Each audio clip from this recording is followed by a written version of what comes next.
Do you want to know if a watermelon can survive falling from a high tower?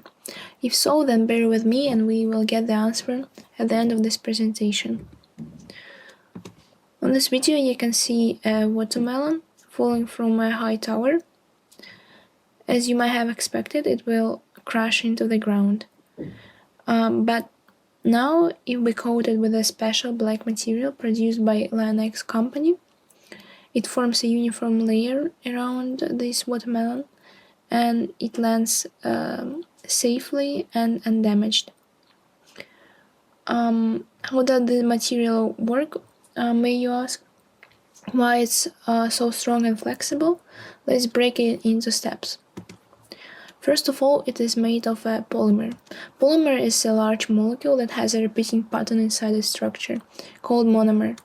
There are two types of polymers.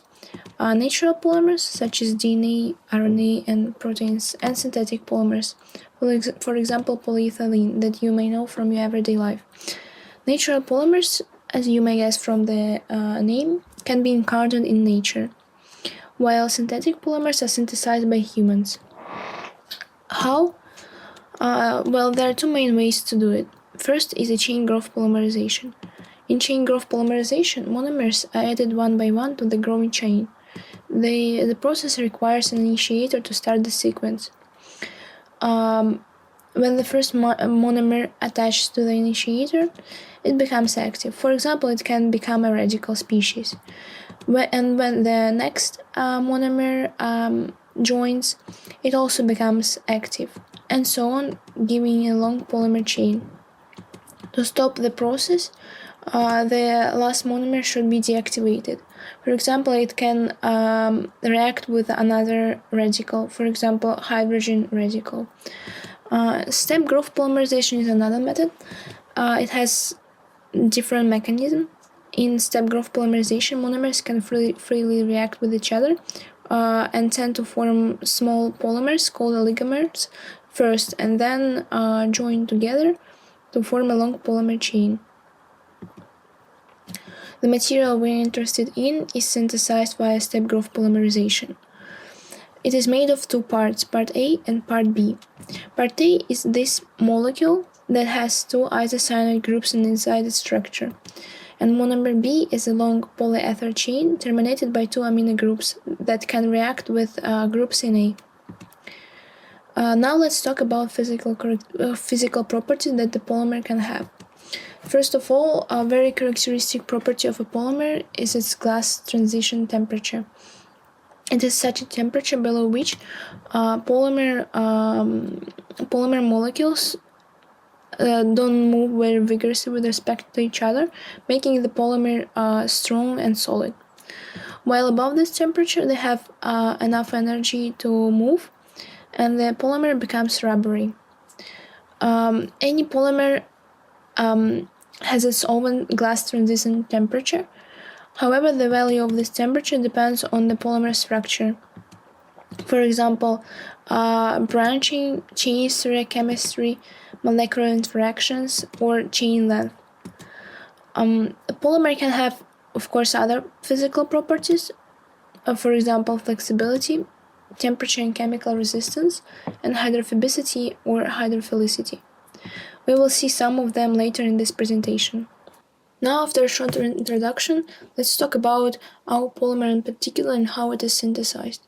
Here you can see that when two components mixed up, they form the product in a few seconds, producing a solid piece of material in this beaker. Let's examine the chemistry now. Again, it is synthesized via step growth polymerization, simply by mixing A and B. There is a lone pair of electrons on a nitrogen atom that performs a nucleophilic attack on a delta positive carbon. The carbon-nitrogen bond is broken, putting a negative charge on this nitrogen and a positive charge on the attacking nitrogen. Negatively charged nitrogen accepts the proton, forming a neutral polymer molecule, as shown here. A molecule of A has another functional group which will react with B in the same way, as well as B has two identical functional groups. They can react further and further becoming the main driving force for the polymer formation. Properties of a polymer are dictated by its structure. Component A has two benzene rings. The pi system has a limited rotation, making Tg higher. Consequently, polymer is hard at room temperature, as you have seen in the video. However, aromatics are sensitive to UV light and material can yellow with time. A B component has no double bonds, and the ether backbone can rotate freely, making the polymer flexible. Methyl groups sterically hint this nitrogen atom from donating its lone pair of electrons, giving the polymer a good chemical resistance. The link formed between the two components is the urea group. It has an effect on polymer properties. First, CN bonds are strong and require a lot of energy to break. This makes the polymer temperature stable. There's a very similar molecule to polyurea. It is called polyurethane. It is synthesized in a similar way. The only difference is that in case of polyurethane, diol is used instead of amine, giving a carbon-oxygen bond instead of carbon-nitrogen one. This carbon-oxygen bond can be easily hydrolyzed by bacteria in nature, making the polymer greener. The development of different combinations of polyurea and polyurethane is a prospective research area in polymer chemistry nowadays. Now let's talk about uses of polyurea, except of protecting watermelons from falling from high towers. For example, it is used in cars, bed liners, or you can cover the whole car in this material.